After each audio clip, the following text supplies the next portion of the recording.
I was 20 when I was in Metallica, so I probably started when I was around maybe 17. I was just 20 years old when I joined Metallica, which means I probably started playing seriously around the age of 17, recalled Dave Mustaine, a name long synonymous with thrash metal. Today, the heavy metal world is reeling from shocking news. Mustaine, the legendary guitarist and frontman of Megadeth, has been sentenced to life in prison without the possibility of parole. The news has sent shockwaves through fans and fellow musicians alike, marking a tragic and abrupt end to a career that helped define a genre for nearly 4 decades. Veteran music journalist Michael Rodriguez, who followed Mustaine's journey from the very beginning, described the moment as more than just the end of Megadeth. It's the closing chapter of one of metal's most tumultuous and influential careers. What has stunned many is not just the harshness of the sentence, but how quickly Mustaine's world unraveled once the investigation began. The conviction comes just as he was experiencing a late-career resurgence, following Megadeth's Grammy win for their 2016 album Dystopia, and the critical acclaim of their more recent release, The Sick, The Dying, and The Dead. Sources close to the band have confirmed that Megadeth's upcoming world tour has been abruptly cancelled, with millions in ticket sales now being refunded. The financial repercussions are significant, as confirmed by a senior executive at Universal Music who spoke anonymously. But beyond the money, the human cost is even greater. Band members, road crews, and venue staff around the globe now find themselves without work. The true gravity of the situation, however, lies with the victims, whose brave testimony ultimately brought this case to light. For those unfamiliar with the case that has dominated metal news outlets for months, Mustaine's downfall began with what initially appeared to be a routine investigation into financial irregularities. As authorities dug deeper, they uncovered a long-standing and deeply disturbing pattern of predatory behavior, hidden beneath the volatile and rebellious persona Mustaine had crafted throughout his career. To fully understand the severity of these revelations, one must first consider his extraordinary journey through the world of heavy metal. After his infamous dismissal from Metallica in 1983 due to substance abuse issues, Mustaine formed Megadeth with a fierce determination to outshine his former bandmates. Dave turned rejection into rocket fuel, said former Megadeth drummer Chuck Beeler. Fueled by a need to prove himself, Mustaine channeled his anger and skill into crafting some of the most technically impressive thrash metal albums ever made, including Peace Sells, But Who's Buying? And Rust in Peace. His snarling vocals, politically charged lyrics, and blistering guitar work earned Megadeth a global following and more than 38 million records sold worldwide. Despite his personal battles with addiction and frequent controversies sparked by his inflammatory statements, Mustaine remained an iconic figure in the metal community. His career, however, was marked by instability, with over 20 musicians cycling through Megadeth's lineup, a fact critics often cited as evidence of his controlling and volatile nature. Even so, Mustaine achieved sobriety and overcame a cancer diagnosis in 2019, and his story was widely seen as one of redemption. It was a narrative of overcoming demons, finding faith, and maturing into an elder statesman of metal, Rodriguez noted. That image, however, has now been shattered.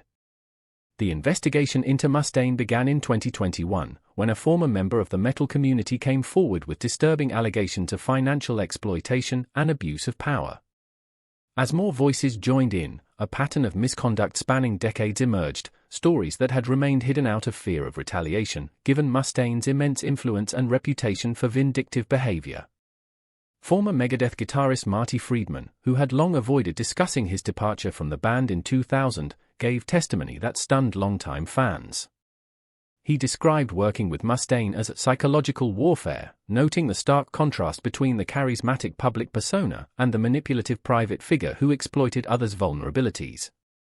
Friedman detailed incidents far beyond typical band tensions, including deliberate sabotage of opening acts that received too much audience praise, equipment mysteriously damaged, set times cut short, and sound systems tampered with. Dave had a pathological need to dominate everyone around him, Friedman stated. Perhaps the most damning testimony came from former bassist David Ellefson, whose own complicated history with the band only added weight to his account. His testimony, along with others, ultimately painted a devastating picture of a man who, behind the legacy and acclaim, abused his power for decades. David Ellefson's controversial departure from Megadeth in 2021 had already sparked headlines, but his testimony during the trial revealed a deeper and far more troubling truth. "I spent most of my career making excuses for Dave's behavior," Ellefson admitted. His statement underscored the toxic environment that had festered within the band for years, ultimately playing a key role in the unraveling of Dave Mustaine's legacy. Ellefson shared that he had long convinced himself Mustaine's volatility was just part of being an intense artist or a result of the pressure of maintaining the band's success. Now, he realized that his silence had contributed to the harm others endured. As the investigation widened, prosecutors uncovered evidence pointing to far more serious crimes. Multiple women came forward with allegations that Mustaine had used his influence and position to coerce young female fans into compromising situations, particularly during Megadeth's tours in the 1980s and 1990s. Detective Sarah Johnson, who led the investigation, stated that Mustaine's actions followed a consistent and calculated pattern. Vulnerable young fans, often struggling with substance abuse themselves, were singled out, isolated from their friends, and lured with promises of backstage access or music industry opportunities. Instead, they found themselves in situations they couldn't easily escape.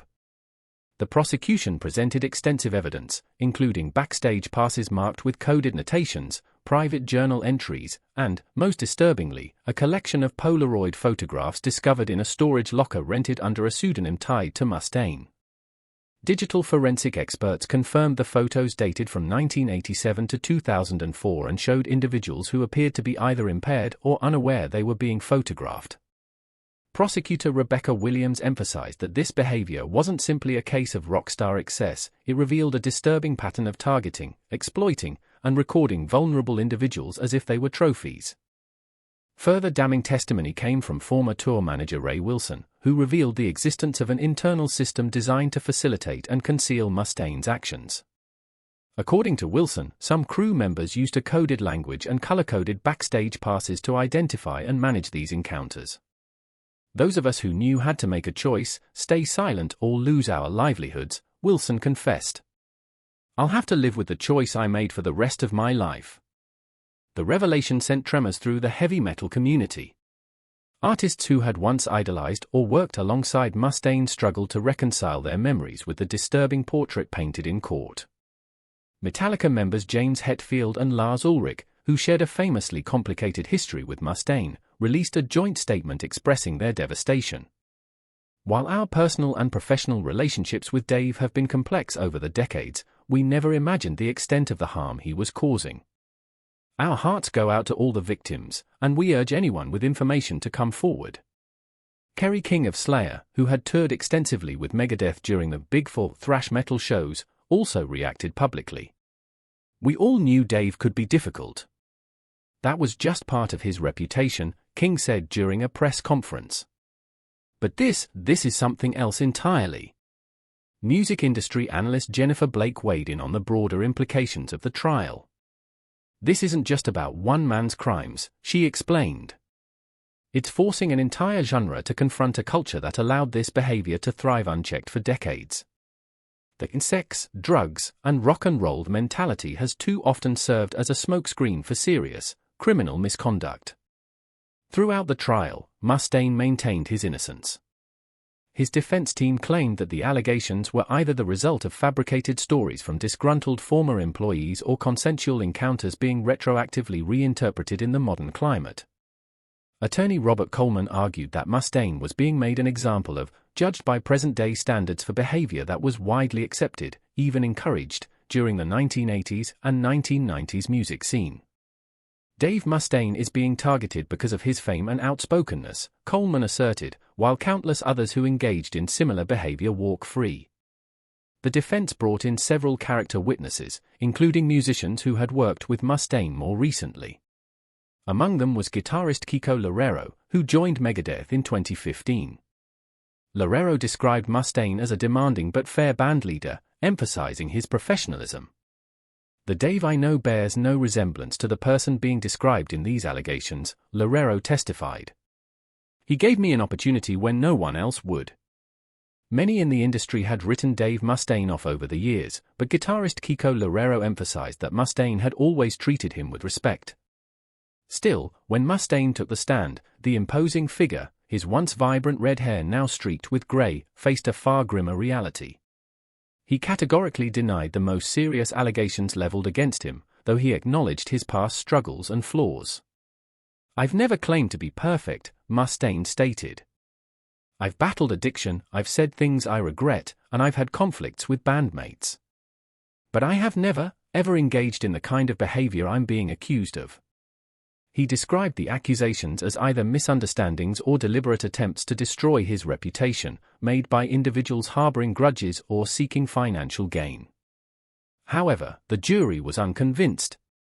After just 9 hours of deliberation, they returned a unanimous guilty verdict on all major counts. As the verdict was read aloud, courtroom witnesses described a visible transformation in Mustaine, his expression shifting from confidence to disbelief to pure rage within moments. It was like watching all the different sides of him that witnesses had spoken about play out in real time, said courtroom reporter Michael Torres. The mask dropped completely, and for a moment, everyone in that room saw exactly what the victims had been describing. The sentencing hearing 3 days later was equally intense. Several victims took the stand to deliver emotional impact statements, recounting how their encounters with Mustaine had left lasting trauma. One woman, identified only as Jane Doe No. 3, shared her harrowing experience from a 1993 concert. "I came to see my musical hero," she said, "and left with wounds that have never fully healed." Her voice steady but heavy with pain, she explained how that night led to years of substance abuse and deep-seated trust issues.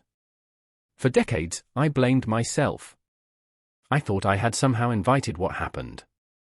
But hearing so many similar stories, I finally understand I was targeted and manipulated by someone who had perfected predatory behavior." Given the opportunity to speak before sentencing, Mustaine remained defiant. He expressed no remorse and continued to maintain his innocence.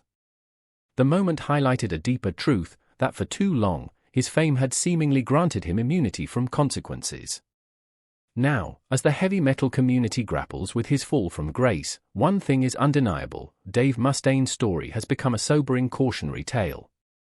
It is a reminder of the dangers of unchecked power, the importance of believing victims, and the collective responsibility to hold even our most celebrated figures accountable. In a final, chilling moment before sentencing, Mustaine quoted a lyric from Megadeth's iconic Symphony of Destruction. "Just like the Pied Piper led rats through the streets, we danced like marionettes swaying to the Symphony of Destruction." The irony was not lost on anyone in the courtroom. The man who once warned of power's corrupting influence had, in the end, become its very embodiment. The symphony had ended, and only the destruction remained.